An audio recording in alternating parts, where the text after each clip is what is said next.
I'm Dr. Sarah, staff veterinarian with Trilogy International, and today I'm going to be talking to you about how to deal with emergencies.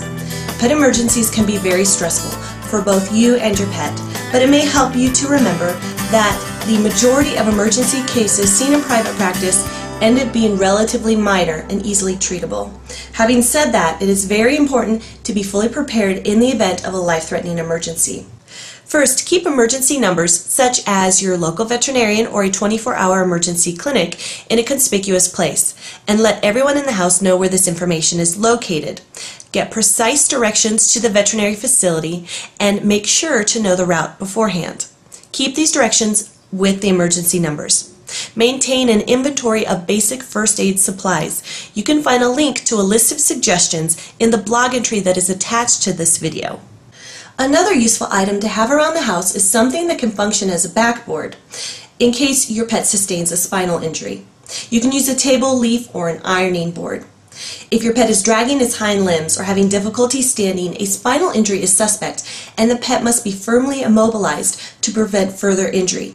If your pet sustains such an injury, he may be scared or aggressive, so move cautiously and speak with a steady, soothing tone as you transfer him to the backboard.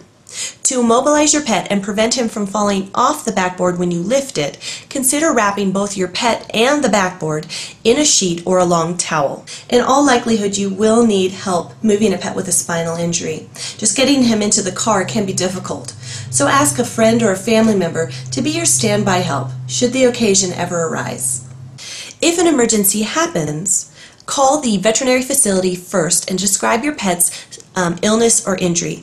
If you do need to take your pet in for treatment, this will give the clinic time to prepare for your arrival, and you may get additional information on specific first aid or how to transport your pet. If you suspect that your pet has eaten something poisonous, bring the packaging or a sample of what your pet ate with you to the vet. This will give the veterinarian information on specific treatment for your pet. And this almost goes without saying, but please drive carefully, or get a friend or family member to drive you. If your pet is unconscious, position the head in normal alignment with the rest of the body.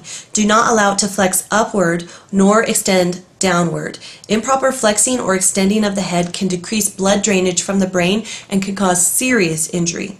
If your pet is vomited or is likely to vomit, position the head below the level of the heart. This will allow vomitus to run out of the mouth and not down into the windpipe and lungs. And please be aware that pets with severe head injuries are more likely to vomit, even when they are unconscious. Small dogs and cats should be transported in standard plastic or cardboard carriers. It is simply the safest and most comfortable way for them to travel. Large pets should be transported in carriers as well, if at all possible. Remember, sick or injured animals can be frightened or painful, and even the nicest animal can bite or scratch. So keep yourself safe by using a muzzle when handling an injured dog. Alternatively, small dogs and cats can be wrapped in a blanket. Do not leave a muzzle on a vomiting dog. They can inhale the vomitus and develop severe pneumonia. Blankets should be used to cover sick or injured animals. Blanketing is not only important for retaining heat, but it also has a calming effect. Do not force your pet to eat or drink, and above all, stay calm. Don't panic. Remember, with proper knowledge and preparation, you can increase your animal's chances of survival in case of an emergency. Thank you for watching, and check back soon for more episodes of Pet Talk with Dr. Sarah.